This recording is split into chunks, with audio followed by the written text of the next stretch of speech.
Welcome back to the deep dive.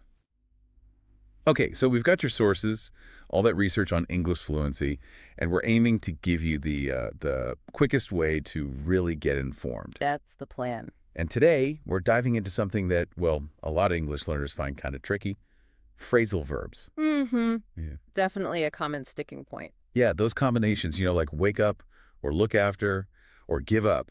The sources we looked at don't just say they're important, they're practically calling them the secret to sounding genuinely natural when you speak English. That really is the core idea, isn't it? Many learners, they kind of see them as optional extras, things you can maybe avoid.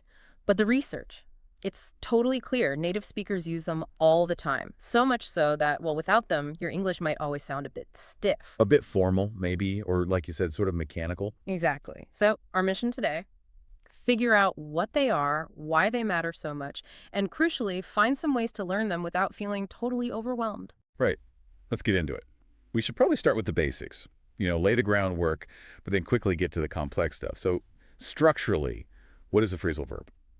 Well, basically, it's a simple structure. You take a main verb and you combine it with a particle. A particle, like a preposition or an adverb. Precisely, like get plus up or turn plus off. Those are classic examples. Okay, get up, turn off. Mm-hmm. Seems simple enough, but just defining them, that's not the hard part, is it? No, not at all. The real challenge, and maybe where this deep dive really starts, is how the meaning just completely shifts. Exactly. That's the aha moment, or maybe the oh no moment for some learners. The key thing is that the two words together, they often mean something totally different from the original verb on its own. Okay, give us an example. Right, so take the verb look.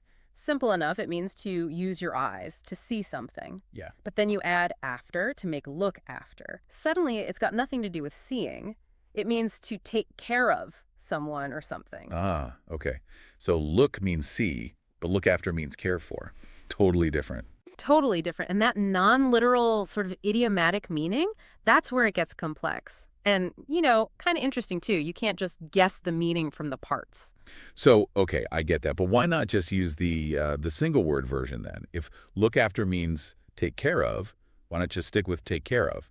Or maybe something more formal like supervise. That's a great question. And it touches on something really fundamental. And the sources point out this idea of linguistic register. Register, like formality level. Exactly. Phrasal verbs often come from the older Anglo-Saxon Germanic roots of English. Using them tends to shift you into a more informal conversational style, more every day. That's interesting. So if I say we must commence the meeting, I sound maybe a bit stuffy, like I'm reading from a script using that Latin-based word. Yeah, quite formal. But if I say, okay, let's kick off the meeting. That sounds much more natural, doesn't it? Like something you'd actually hear in an office. You sound more like a native speaker in a typical setting. Right. So the single word options like activate instead of turn on, they often sound more formal, more technical maybe. Precisely. You wouldn't normally say, please activate the car ignition, unless maybe you were writing a manual. A native speaker would just say, please turn on the car. Using the phrasal verb there, it's like a shortcut. It signals you're comfortable with everyday spoken English. It helps you sound like you belong, And once you start tuning your ear to it, you realize they really are everywhere. It's almost constant.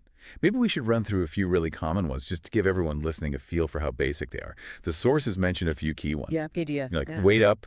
You wake up in the morning, stop sleeping. Essential. You turn off the lights before you leave a room. Right. Stop something working. Right. If you lose your keys, you look for them, you search. Yep. Happens all the time. And maybe the most important one for learning, you shouldn't give up, which means, stop trying. Absolutely don't give up. Even those few examples, they just pop up in almost every conversation, every day. And linking this to the bigger picture, it actually has real practical consequences, especially if you're aiming for, say, formal English qualifications. The research we looked at really flags that big English tests think IELTS or PT. They use phrasal verbs a lot, especially in the listening and speaking parts. Ah, okay. So if you're prepping for those tests, you really can't afford to skip over phrasal verbs. They're not just conversational fluff. They're actually tested. Exactly. They're core vocabulary for those kinds of assessments. Ignoring them is, well, probably not a good strategy. Okay, so this brings up the big question then. If they're everywhere and often don't mean what they look like they mean, how on earth do you learn them without your head exploding? because that complaint from learners is real, right? They just feel like this huge, impossible mountain to climb. Absolutely, and we have to acknowledge that. It's not about being smart or not, it's the sheer number and the weirdness of the meaning sometimes. It is hard.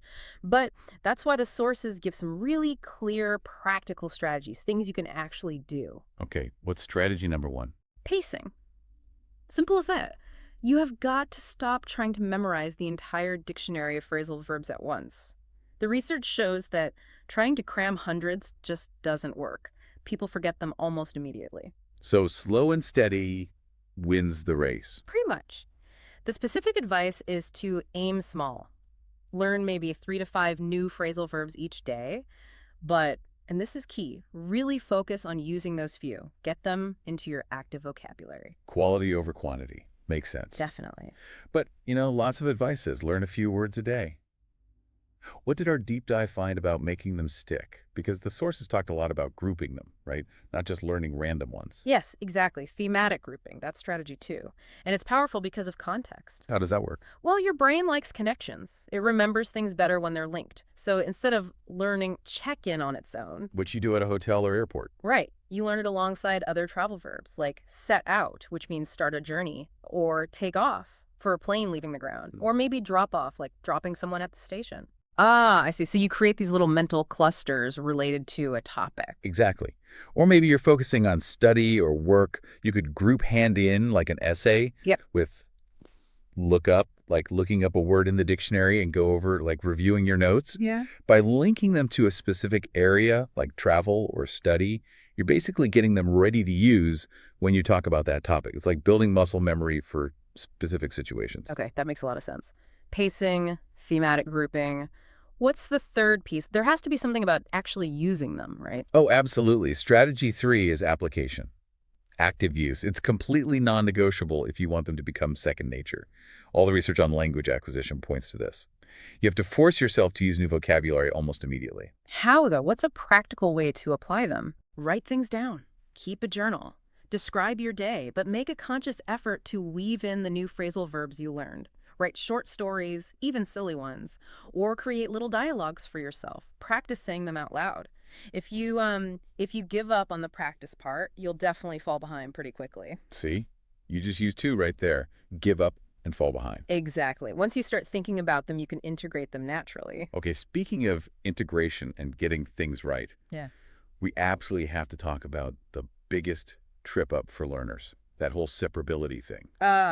Yes. Separable versus inseparable. This is crucial. Knowing whether you can stick the object in the middle of the phrasal verb or if the verb and particle have to stay glued together.